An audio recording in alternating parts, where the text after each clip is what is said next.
numbers matter.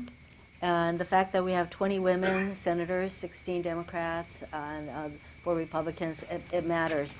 On committees such as the Armed Services Committee, for example, we have more women on that committee than in the history of our country.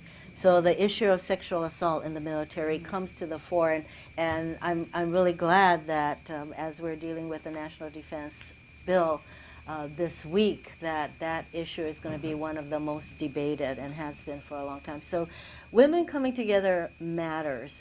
And so the fact that there are 20 of us and we get together for dinner and we have potlucks, we have disagreements, yes, but that we are able to talk to each other in ways that I think are productive shows, finally, in my view, a new picture of what leadership is. I frankly am really sick and tired of the sort of the picture of leaders as being somebody loud and obnoxious and male. You know, no offense to the enlightened men, but I think women are problem solvers. We are much more collaborative. I think we're more respectful of each other's viewpoints.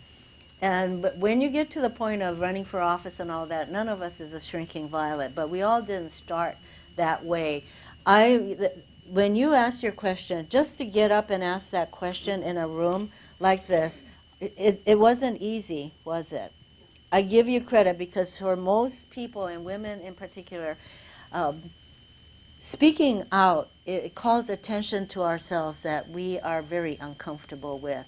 But the more you do it, the more, and especially if you take responsibility, obviously you're a leader. If you were to take responsibility for convening, say, a group of other educators, and you may be fearful, you don't want to do it, you've never done it, all of that, but you just say, I'm going to do it, and it's liberating. And it doesn't necessarily get easier. No, it's not as though I sit around in my caucus and just keep talking. No. And so it's every day it's a challenge. Maybe for some of you you've already overcome that. But for me, culturally, Asians do not speak. I speak out. I come from Hawaii, where it's just not particularly done. So I am a living example of someone who was very quiet, but self-contained. I've really pushed myself to be out front on a number of ways, and it never particularly gets easy. I want to tell you that. It's every day I have to tell myself, okay, you're going to get out there and say something. So this is what we women have to do.